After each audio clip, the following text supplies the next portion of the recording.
Só para não perder o costume, futuros aprovados no Enem 2020, futuros empresários, advogados, médicos, engenheiros, entre outras formações. É um imenso prazer poder estar aqui com vocês mais uma vez, tá certo? Lembrando do segundo assunto que mais caiu no Enem até hoje, que é a aritmética, tá certo, pessoal? Estatisticamente, de 2009 para cá, a aritmética foi o segundo assunto que mais caiu no Enem. Mas o que é aritmética? É quantia de somar, subtrair, multiplicar e dividir. Mas será que no Enem pede assim, calcule? Não. Você sabe que as questões vêm contextualizadas. Mas como saber aritmética se você não sabe conjuntos numéricos? O que é um número natural, o que é um número inteiro, o que é um número racional? Como é que eu vou somar, multiplicar e dividir se eu não sei o que são conjuntos numéricos? Tem que saber primeiro o que é conjuntos numéricos, tá certo? Para depois a gente não errar questões de operações, tá certo? Então bora lá, conjuntos numéricos. Para ficar muito mais fácil, muito mais prático, vamos fazer um diagrama de Venn? Na verdade já está feito, ó. Primeiro conjunto que você aprende lá no ensino fundamental, pessoal, é o conjunto dos números naturais, representado pela letra N. E quem são os números naturais? Todos os números inteiros positivos, mais o zero. Ó, 0, 1, 2, 3, 4, 5, 6, 7 e assim sucessivamente. Bastante utilizado no cotidiano. CPF, RG, placa de carro, telefone. Ou seja, é muito utilizado no cotidiano os números naturais.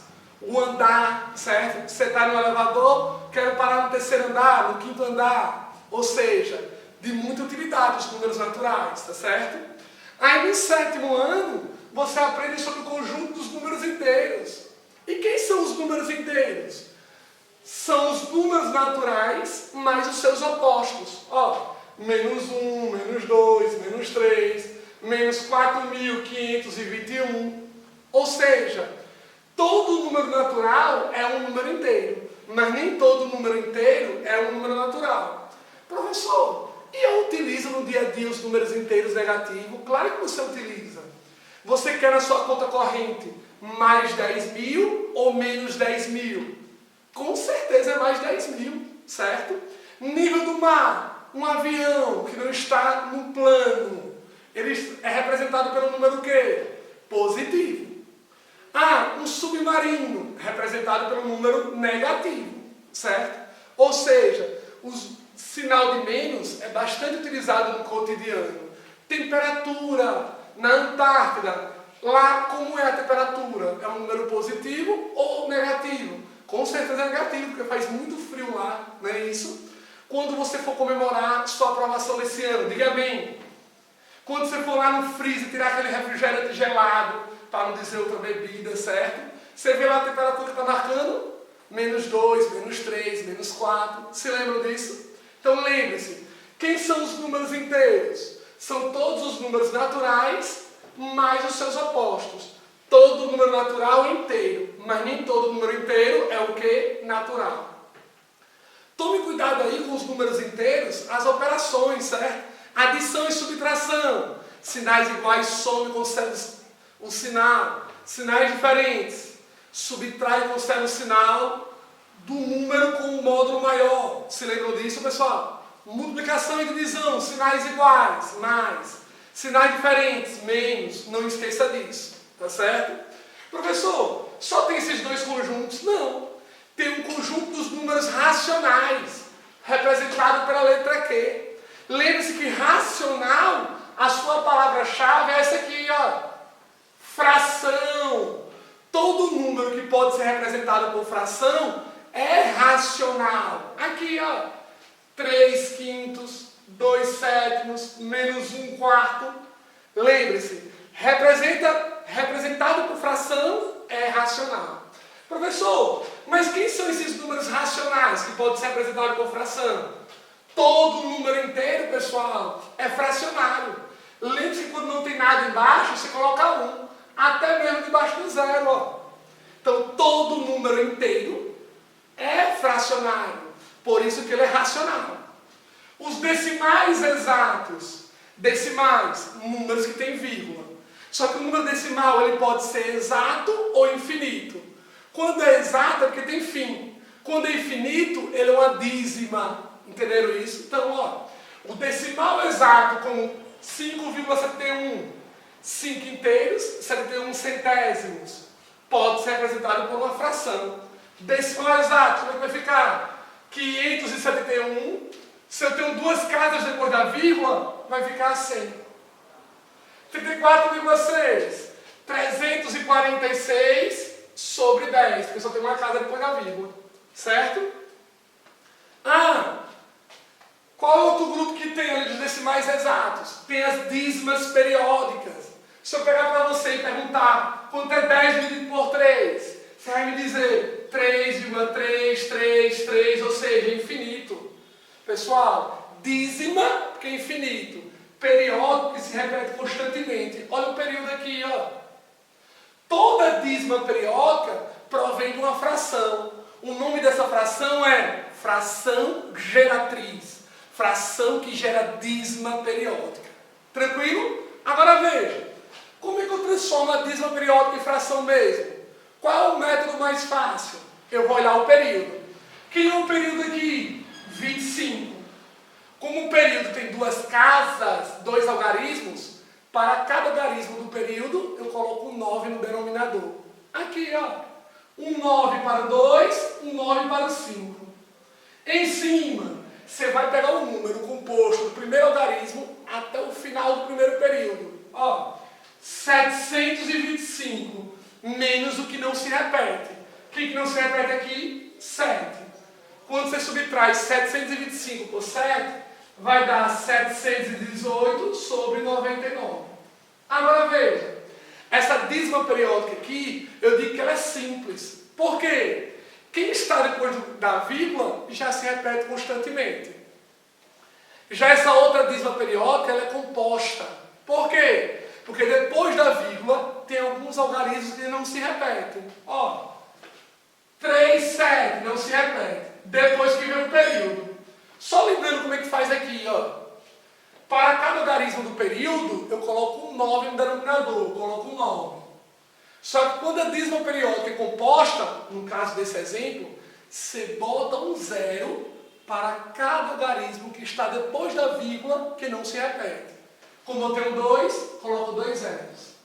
Em cima, primeiro número até primeiro período. 4.371 menos o que não se repete. Quem não se repete? 437. Então, olha, 11 menos 7, 4, aqui ficou 6. 6 menos 3 dá 3. 3 menos 4 não pode, porque é emprestado. 13 menos 4, 9, e aqui ficou 3. Quando você dividir esse número, vai dar uma dízima periódica. Então, lembrando, quem são os números racionais? São todos os números que podem ser transformados em fração. Quem são eles? Inteiros, decimais exatos e dízimas periódicas. Professor, então aqui eu tenho, ó, decimais exatos e dízimas periódicas. Tranquilo? Professor, e me diga uma coisa. E os números irracionais? Não tem nada a ver com os racionais? Nada a ver, pessoal. Os irracionais ficam sozinhos. E quem são os irracionais? São as dízimas não periódicas. Aqui, ó. 7,143,6,2,8. As dízimas não periódicas. Ah, professor, e de onde provém essas dízimas não periódicas? De raízes não exatas. Ó, raiz de 2, raiz de 3, raiz de 5. Existe? Existe, mas não é exato. Olha aí no seu celular, olha na calculadora, que vai dar um número infinito. Não tem fim. E é uma dízima não periódica. Lembrando que um dos mais importantes números irracionais, sabe quem é? Esse cara aqui, ó. Pi. Certo? Apesar que ele vem de uma divisão, apesar que ele vem de uma fração, certo? Isso é uma exceção. Ele é o comprimento da circunferência sobre o seu diâmetro. Mas ele é considerado um número irracional. Não esqueça disso, certo? E se eu juntar todos esses conjuntos aqui, pessoal, vai formar o conjunto mais importante para o Enem. Não o conjunto maior, que é o dos números números complexos, tá certo? Mas para o Enem, o conjunto mais importante é esse aqui, ó. Conjunto dos números reais, representado pela letra R. Professor, com isso aí dá para resolver questões? Sim, porque ainda vai entrar as operações com números reais. Adição, subtração, multiplicação, divisão, potência, raiz. Pessoal, você tem que saber quando vai utilizar um e quando vai utilizar o outro. Isso aí você consegue resolvendo exercícios. Lembre-se que os números reais, entre dois números reais, existem infinitos números. E para representar esse intervalo aí entre dois números, já dei a resposta, ó. Intervalo. Entre 3 e 4, tem infinitos números. Não tem como colocar todos os números. Então, represento por um intervalo. Depois eu vou dar uma aula aqui de intervalo para vocês, tá certo? Agora, bora fazer uma questão aqui do simulado. Pessoal, algumas pessoas mandaram essa dúvida para mim do simulado, ó. A questão de número 139. Questão como essa você não pode perder na prova do Enem. Errar aqui você pode, no Enem não, tá certo? Então, veja só, ó. Questão 139 diz bem assim, 139, pessoal, 139, diz assim, ó, o gráfico mostra o desenvolvimento do salário mínimo dos brasileiros no período de 2013 a 2018. O reajuste do salário mínimo em 2018 é o menor em 24 anos. Suponha que de julho a setembro de 2018, um trabalhador que recebe o salário mínimo tenha gasto 1/4 do valor com aluguel. Peraí, ele falou de julho a setembro de 2018. 2018 o salário mínimo é 954. Se por mês ele gasta 1/4 do aluguel, lembre-se, pessoal, que na aritmética, na maioria das vezes quando você fala de, da e do, significa vezes. 1/4 de 954.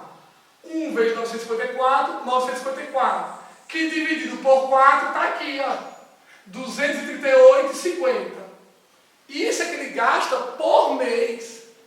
Só que ele fala bem assim, ó, com isso, a despesa com aluguel nesse período é um valor mais próximo do mínimo aplicado no ano de... Muita gente não entendeu o comando final. Pessoal, a despesa que ele está pedindo, cuidado com isso, pelo amor de Deus. Aqui, ó, é de julho a setembro. Julho, agosto e setembro. São 3 meses de aluguel.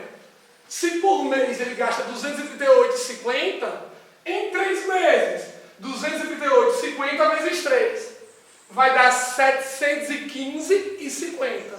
Ou seja, essa despesa aí é mais próximo de quanto? Pode olhar, é mais próximo de 2014, 724, tá certo? Então muita gente não estava conseguindo encontrar a resposta, porque parava aqui, ó. Mas ele falou de julho a setembro. E você só consegue, pessoal, pegar essa habilidade quando você resolve várias questões. Eu estou mandando aí para vocês 3 apostilas. MMC, BDC, conjuntos numéricos. Façam, pessoal. Lembre-se que a concorrência está parada. Vocês não, estão em movimento. Tá certo? Obrigadão, pessoal, e um beijo para vocês. Qualquer dúvida, pode mandar para mim lá pelo WhatsApp, viu? Que eu vou continuar tirando dúvida.